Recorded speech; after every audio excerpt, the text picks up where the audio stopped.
Olá você, seja bem-vindo aqui ao nosso canal, a mais uma aula de história. E é necessário que você se inscreva no canal, ative o sininho que está aí embaixo e também deixe o seu like. O seu like é importante para impulsionar este vídeo. Vamos à nossa aula. Gente, para que nós possamos compreender o tema da nossa aula, que é o processo que conduziu à República, é necessário que eu traga algumas informações, porque talvez muitos de vocês desconheçam esse fato. O Brasil era o único país que experimentou América Latina? a monarquia. O que é a monarquia? A monarquia é um sistema de governo onde nós temos à frente da nação um rei. E esse rei, ele governa por um período de tempo indeterminado, ou seja, até o dia da morte dele. E é um sistema também de poder hereditário. Quando o rei ele morre, o poder vai passar automaticamente para o filho dele. Isso é sistema hereditário. Não são as pessoas que vão escolher através de uma eleição direta o seu rei. Por que é que nós tivemos essa experiência? Bom, aconteceu um fato lá do outro lado do oceano, no continente europeu, que foi a invasão do Napoleão Bonaparte a Portugal. Quando isso ocorreu, o rei D. João VI, junto com sua mãe e toda a comitiva, atravessou o oceano e veio para o Brasil como uma forma de fugir do ataque de Napoleão Bonaparte, da invasão de Napoleão Bonaparte a Portugal. Por isso que ele veio para cá. E quando ele vem para cá, nós experimentamos a monarquia. Então essa foi a nossa primeira forma de governo. Ou seja, uma experiência com um rei governando. E aí nós temos a figura do D. João VI. Quando as coisas se acalmam, quando Napoleão Bonaparte é preso, os portugueses pedem que D. João volte para Portugal. E assim ele faz. Mas ele deixa aqui o seu filho, D. Pedro I. E D. Pedro I vai proclamar a independência do Brasil em relação a Portugal. Então, ali é o surgimento do Brasil como uma nação independente. E nesse momento nós temos então o nosso primeiro rei, que é o D. Pedro I. Depois D. Pedro I também vai embora do Brasil, mas fica aqui o seu filho, Pedrinho, que ao assumir a maioridade deveria se tornar também o segundo governante do Brasil. E ele se torna o nosso segundo rei. Então nós temos aí a experiência, né, com três reis. O primeiro, Brasil não existia como nação, mas depois sim, passou a existir como nação. Então nós temos aí D. João VI, D. Pedro I e D. Pedro II. Mas o D. Pedro II, ele não vai perdurar no poder. O que é que deveria ocorrer? D. Pedro II, depois que morresse, deveria deixar o filho dele governando em seu lugar. E até os dias atuais, que é agora, nós deveríamos ter um rei no poder. Mas nós não temos. Como é que se chama o sistema de rei? É um sistema monárquico. Então o Brasil era um país monárquico, um país de monarquia, um país onde tinham reis no poder. Mas esse sistema ele vai ser afastado. Por quê? Um outro sistema surgiu em cena, que é o sistema republicano. Então nós vamos aprender qual foi o processo que fez com que o sistema de reis caísse, deixasse de existir e passasse a existir o sistema republicano. Primeiro, o que é república? Vem de res pública, ou seja, a coisa pública. É um sistema de governo onde as pessoas vão eleger os seus representantes, vão eleger os seus governantes através de voto. A gente vai para as cabines eleitorais e a gente escolhe quem vai ser o nosso presidente, quem vai ser o nosso governador, né? Isso é feito através de eleições diretas. O que é eleição direta? É o povo que escolhe os seus representantes. E esses representantes não assumem a forma de governo hereditário como ocorria em relação aos reis. Lembra que eu falei? O rei era o sistema hereditário, ou seja, ele morre, quem vai assumir é o filho. Mas na república não. Nós temos um presidente e ele vai governar durante um período determinado de tempo. Então isso que é a república. As pessoas vão governar por um período determinado de tempo. E depois vai haver uma nova eleição e nós vamos escolher novos governantes para conduzir os destinos da nossa nação. Primeiro, tudo surge através de ideias que são divulgadas, ideias que são propagadas. Olha só, eu falei para vocês que o Brasil foi o único país que teve essa experiência com o rei. Quando a gente olha as outras nações, Paraguai, Uruguai, Argentina, Venezuela, enfim, todos esses países aí, né, que margeiam aí a nação brasileira. Esses países, eles já conquistaram a independência deles através da república. Aqui quem foi que proclamou a nossa independência? Foi um rei. Então essa é a diferença do Brasil para todos esses países, porque esses países já nasceram como república. E o nosso país ele nasceu como monarquia. Desde antes da proclamação da república, nós já tínhamos ideias de várias pessoas querendo transformar isso aqui em uma nação republicana. Como, por exemplo, a gente vê ali algumas rebeliões, como a rebelião da cabanagem, a rebelião farroupilha. Todas essas rebeliões, elas traziam essa ideia de que deveria haver não apenas a independência, como também a implementação de uma república. Eles não queriam serem governados por o sistema monárquico, o sistema de reis. Na época de Dom Pedro II, ou seja, na época da monarquia, nós tínhamos dois partidos, que eram o Partido Conservador e também nós tínhamos o Partido Liberal. Porém, os fazendeiros, os cafeicultores daquela época, é necessário que eu diga uma coisa para vocês. O café naquela época praticamente sustentava a economia do Brasil. Era a principal atividade econômica. E os cafeicultores, claro, se sentiam pessoas especiais e passaram a desejar ter participação também no mundo da política. E eles vão fundar o PRP, que é o Partido Republicano Paulista.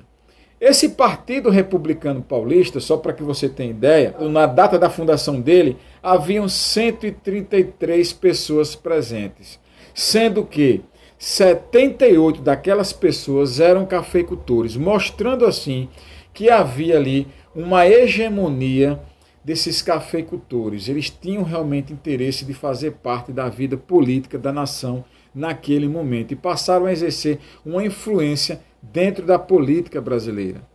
Antes da fundação desse partido, porém, houve um documento que foi muito importante para divulgar as ideias republicanas. E esse documento era o Manifesto Republicano. Em um dos itens do Manifesto Republicano está escrito o seguinte: somos da América e queremos ser americanos. O que eles queriam dizer com isto? Basta você lembrar da minha explicação anterior. Todo o resto da América surgiu como uma república. Tinham governos republicanos. E o Brasil era o único que tinha essa experiência com a monarquia. Por isso que eles disseram, peraí, nós somos da América. Se a América é republicana, nós também queremos ser republicanos. Se as outras nações são republicanas, nós também queremos ser uma nação republicana. E esse manifesto, ele vai inspirar o surgimento de jornais. Diversas pessoas que defendiam as ideias republicanas vão fundar jornais e vão falar sobre o tema. Olha, a república é boa. Se nós tivermos um sistema republicano, essa nação vai avançar, essa nação vai melhorar. É a questão da propaganda política, de você propagar uma ideia de vender o seu peixe. Inspirou também o surgimento de clubes republicanos. Aqui no nosso estado, na cidade de Laranjeiras, na cidade de São Cristóvão e Maruim e outras cidades, nós também tivemos a fundação de clubes republicanos. O que eram esses clubes? Eram organizações onde as pessoas adeptas das ideias de república se reuniam para trocar ideias, para escrever artigos e publicar nos jornais. E também tivemos a fundação de partidos, como este que eu já citei, que é o Partido Republicano Paulista, que tinha, em sua maioria, os cafeicultores. E eu gostaria de chamar a sua atenção para a visão que Dom Pedro II tinha Dom Pedro II era um cara mais aberto, era um cara mais tolerante, ele concedia liberdade às pessoas. É tanto que, mesmo sabendo de todas essas ideias que estavam sendo divulgadas através de jornal, mesmo sabendo da fundação de clubes republicanos, mesmo sabendo da fundação de um partido republicano, ele não interferiu, ele não impediu. E você vê, por exemplo, algumas charges um tanto quanto ousadas, como a do Ângelo Agostini. Veja só, aí você está vendo que ele fez essa charge representando a queda de Dom Pedro II. Então tem essa característica do Dom Pedro II que eu admiro. Agora preste atenção ao que eu vou dizer. As ideias republicanas, elas não eram uníssonas, ou seja, todas as pessoas que defendiam a república não defendiam as mesmas coisas e do mesmo jeito. Existiam aí 3 principais grupos.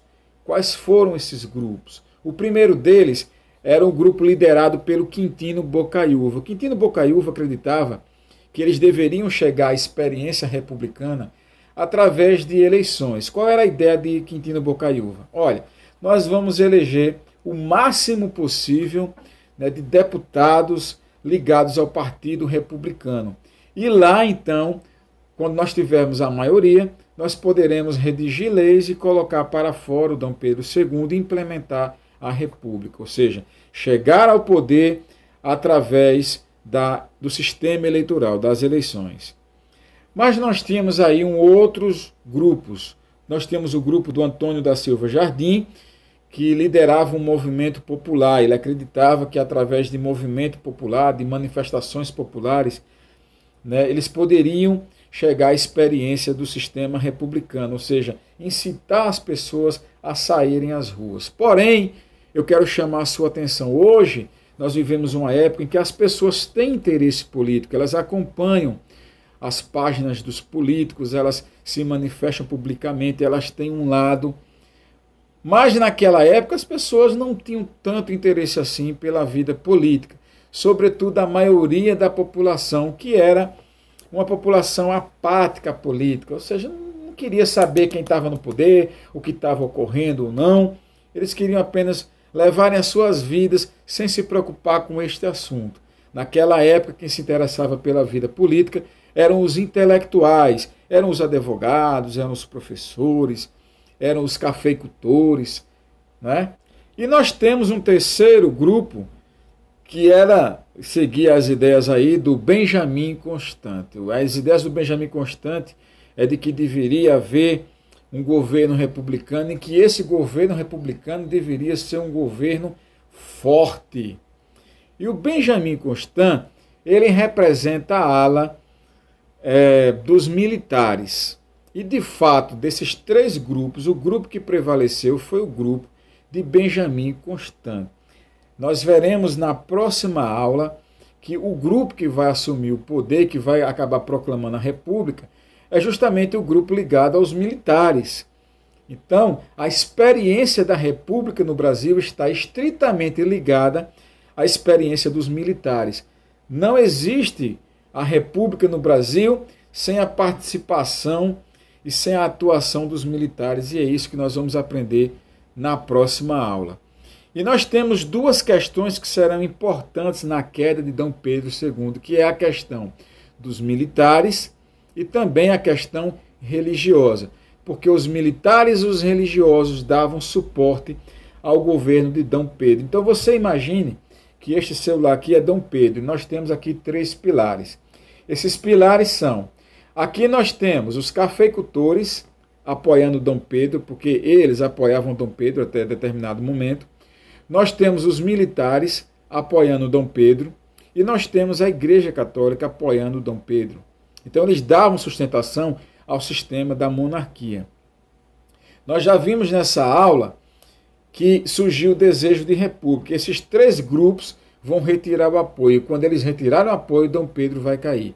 Mas o que nós vamos aprender na próxima aula é por que é que esses 3 grupos retiraram o apoio a Dom Pedro. Nós vamos descobrir isso na aula que virá. Ative o sininho, deixe o seu like e aí abaixo eu vou deixar atividade para que você responda no seu caderno. Beijo no seu coração. Valeu!